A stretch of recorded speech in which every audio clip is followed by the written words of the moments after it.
Hello, আজকে ছিল বাড়িতে লক্ষ্মী পুজো। আর এই লক্ষ্মী পুজো উপলক্ষে সারা দিনটা বাড়িতে কি করলাম চলুন ছোট্ট করে শেয়ার করি। তো যেহেতু টুকটাক ভিডিও আমি করি তাই ছোটোখাটো কিছু ক্লিপস আমার ফোনে ছিল, তো সেটাকে সাজিয়েই ভাবলাম আজকে ছোট্ট করে একটা ভিডিও আপনাদের সাথে শেয়ার করি। তো সকালবেলা ঘুম থেকে উঠেই প্রথমে এরকম পাউডার দিয়ে আলপনাটা দিচ্ছিলাম। এটা কিন্তু খুবই সহজ, মানে এই উপরে যে ছাঁচ টাইপেরগুলো আছে বসিয়ে জাস্ট উপর থেকে এইভাবে কালারিং পাউডার দিয়ে দিলেই কিন্তু খুব সুন্দর করে এরকম ডিজাইনের আলপনা হয়ে যাবে। আর এগুলো কিন্তু একেবারে রং না, বালি বা লবণ যে কোনো একটা জিনিসের সাথে এরকম কালার মেশানো, তো সেগুলো দিয়ে এরকম ডাস্ট আলপনা দেওয়া যায়। তো তারপর চলে গেছিলাম ব্রেকফাস্ট বানাতে। আর আজকে বানিয়েছিলাম এরকম আলুর পরোটা। তো তার জন্য এখানে প্রায় 2 চামচের মতো গোটা জিরে, তারপর ধনিয়া আর 1 চামচের মতো মৌরি নিয়েছিলাম, কিছুটা গোলমরিচ আর একটা শুকনো লঙ্কা। যেহেতু আমাদের বাড়িতে খুব একটা ঝাল খায় না আর সবার জন্য বানাচ্ছি, মানে বাচ্চাদেরও, তো তার জন্য ঝালটা কিন্তু একেবারেই কম দিয়েছি। আর তারপর এখানে বেশ কিছুটা আলু আগে থেকেই এরকম ম্যাশ করে রেখেছিলাম, তার সাথে পরিমাণ মতো লবণ আর ওই যে মশলাটা ড্রাই রোস্ট করে ভেজে রেখেছিলাম সেটাও দিয়ে দিয়েছিলাম। আর তার সাথে দিয়েছিলাম কিছুটা কাসুরি মেথি। আর এই কাসুরি মেথিটাও একটু গরম তাওয়ার মধ্যে কিন্তু হালকা একটু রোস্ট করে ক্রাশ করে দিয়েছিলাম, তাতে করে এর স্মেলটা আরও ভালো করে বের হয়। আর দিয়েছিলাম ছোটো চামচের 1 চামচের মতো গরম মশলা দিয়ে খুব ভালো করে আলুটা মিশিয়ে নিয়েছি। আর তারপর এখানে আটা আর ময়দা একসাথে এরকম করে মেখে নিয়েছিলাম।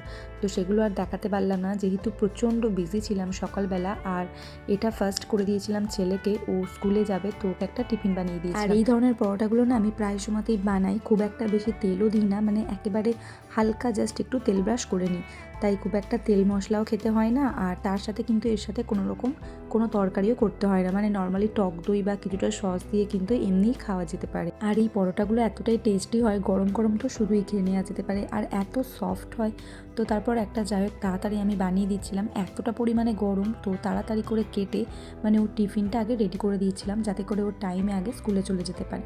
তো তারপর আমাদেরগুলো বানিয়ে নিচ্ছিলাম একে একে করে। আর প্রত্যেকটা পরোটাই না দেখুন কি সুন্দরভাবে ফুলেছিল, আর একেবারে কিন্তু তেলও খুব একটা দিইনি, জাস্ট হালকা একটু ব্রাশ করে দিয়েছি। আমি না প্রত্যেকটা এরকম পুর জাতীয় খাবার, মানে যেমন মটরশুঁটির কচুরি হোক বা আলুর পরোটা হোক বা ডাল পুরি, যে কোনো কিছুই যেগুলো এরকম পুর দেওয়া টাইপের হয় সেগুলো কিন্তু চেষ্টা করি অনেকটা পরিমাণে পুরগুলো দেওয়ার, না হলে না ওই অল্প অল্প করে পুর দিলে যেন মনে হয় লুচির মতোই লাগছে। তো তার জন্য যেগুলো পুর দেওয়া জিনিস করি সেগুলো কিন্তু বেশ ভর্তি ভর্তি করেই পুর দিয়ে বানাই। তারপর একে একে সবাইয়ের খাওয়ার পর আমি এখানে লাস্টে নিয়েছিলাম একটু দুধ পিঠে। তো এটা মা আগের দিন বানিয়েছিল, একেবারে সন্দেশ দিয়ে আর দুধ দিয়ে এই দুধ পিঠেটা বানিয়েছিল, খেতে না এত ভালো হয়। আর মা এই দুধ পিঠেটা দারুণ বানায়। তো তারপর এখানে কিছুটা চাও করে দিচ্ছিলাম, যেহেতু ব্রেকফাস্টের পর এখানে বাবা মা শীতকাল যেহেতু একটু তো চা খায়, তো তার জন্য এখানে আমি একটু চাও করে দিচ্ছিলাম। আর ওইদিকে কিন্তু আমি আমার ছোটো ছেলের খাবারটাও নিয়েছি। তো এরপর চাটা দিতে যাব কি, তো দিতে যাওয়ার সময় আবার দেখি ওই পুচকিটা ঠিক উঠানের কাছে বসে বসে জল ঘাঁটছে। মানে ছোট বাচ্চা থাকলে আর দুরন্ত বাচ্চা থাকলে যে কত রকমের কত কিছু ফেস করতে হয় সেটা কিন্তু না দেখলে বুঝতেই পারবেন না।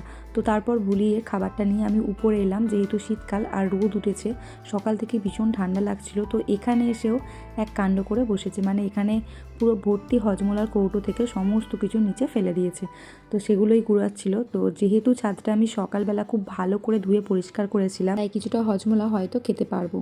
তো তারপর এখানে ওর জামাগুলো খুলে দিয়েছিলাম। তো তারপর রোদে বসিয়ে আমি ওকে খাওয়াচ্ছিলাম আর আমিও খাচ্ছিলাম তার সাথে সাথে। তবে ওর ওই পিঠেটা খুব পছন্দ হয়েছে, যেহেতু গ্রেভিটা একবারে ক্ষীরের মতো লাগছে।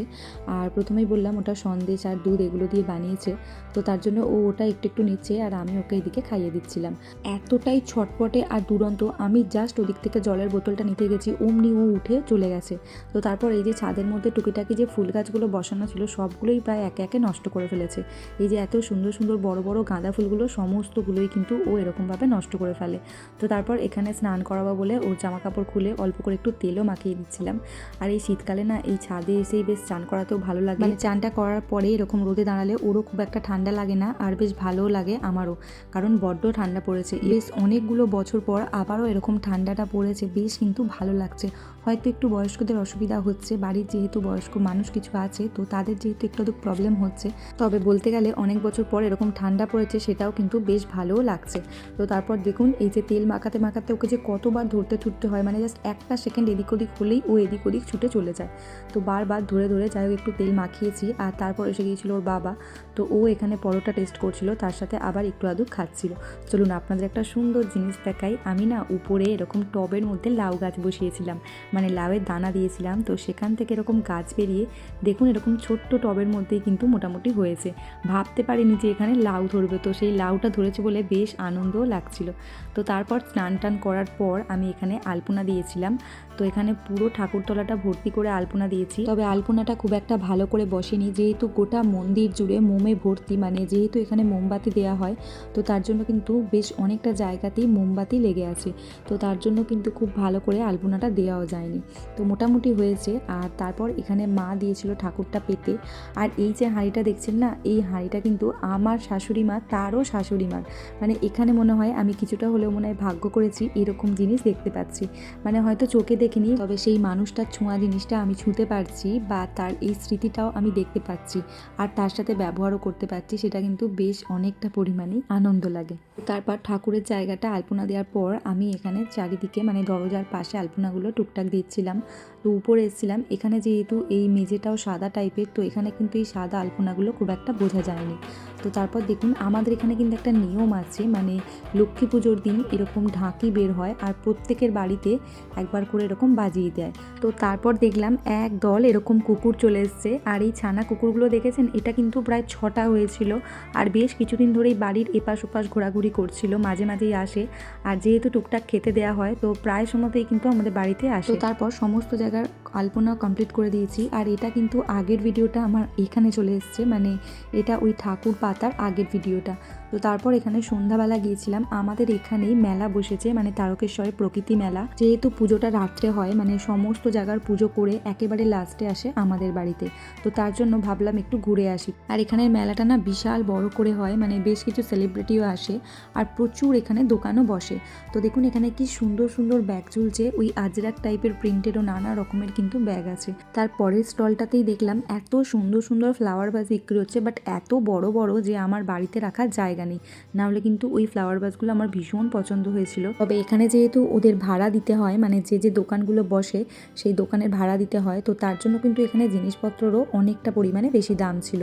তো তারপর দেখুন এখানে যেখানেই দোকানের সামনে যাচ্ছে, তো একবার করে কিন্তু ও দাঁড়িয়ে পড়ছে, যেহেতু বাচ্চা মানুষ আর এত কিছু আগে দেখেনি, তো তার জন্য কিন্তু ও খুব এক্সাইটেড। আর এখানে ওই যে খেলনা গাড়িগুলো হয় না, তো এখানে উঠবে বলে ও আগে থেকেই অলরেডি উঠে পড়ছে। তো তারপর এখানে ওকে বসানো হচ্ছিল, আর কিছুটা গাড়িও এরকম চাপানো হচ্ছিল।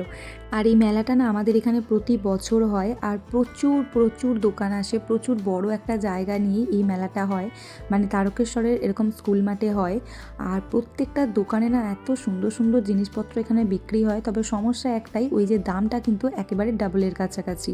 তো যেহেতু ওদের ভাড়া দিতে হয়, তার জন্যই দামটা এত বেশি বেশি নেয়। তারপর দেখুন এখানে কত রকমের গাছ এনেছে, আর এগুলো একেবারে বাঁদিকেরগুলো বনসাই। আমি শুধু ভাবি যে এগুলো কত বছর লাগে এক একটা রেডি করতে, তো ওরা কতটা বছর থেকেই এরকম প্রিপারেশানগুলো নিয়েছে। তারপর তো ফুলের এখানে প্রায় মেলা বসেছে, মানে গাঁদা ফুল একেবারে ভর্তি, আর তার সাথেই ডালিয়াগুলো দেখেছেন, এগুলো এতটাই বড় বড়, ফোনে কিন্তু খুব একটা বোঝা যাচ্ছিল না, মানে আপনি দুটো হাতেও কিন্তু এই ডালিয়া ফুলগুলো ধরতে পারবেন না। আর তারপরে তো এখানে ফুলে ফুল ভর্তি, মানে কি ফুল নেই, এত পরিমাণে গোলাপ ফুল। আর এই যে ফুলটার নাম, এটা আপাতত আমি নামটা ভুলে যাচ্ছি, এত সুন্দর লাগছে, নানা রকম কালারিং এই ফুলগুলো দেখতে। তো এই ফুলগুলো যদি আপনি ঘুরে ঘুরে দেখেন, মানে প্রচণ্ড, ওই পাশে দেখেছেন এখানে কিন্তু পুরো চন্দ্রমল্লিকা, এদিকে গোলাপ, মানে ভর্তি হয়ে আছে ফুলে ফুল। এখানে কিন্তু সবাই মানে যার যেটা করেছে বাড়িতে, আর যেটা ইউনিক টাইপের বা সুন্দর আনকমন টাইপের, সেইগুলোই কিন্তু এখানে ওরা এনেছে। তো তারপর বাড়ি ফিরে গিয়েছিলাম, আর এখানে এসে দেখলাম পুজো শুরু হয়ে গেছে। আর তারপর পুজোটা শেষ হয়ে যাওয়ার পর এখানে মা ওই যে লক্ষ্মীর হাঁড়ির মধ্যে সমস্ত কিছুটাই গুছিয়ে তুলে দিচ্ছে। আমাদের এখানে নিয়ম হচ্ছে রাত্রেবেলায় সমস্তটা আবারও এরকম সুন্দর করে সাজিয়ে সাজিয়ে লক্ষ্মীর হাঁড়িতে তুলে দেবে। আর এই যে গোটা মনসার তলাতে আলপনাটা দেখছেন, এটাও কিন্তু পুরোপুরি মুছে দেওয়া হবে।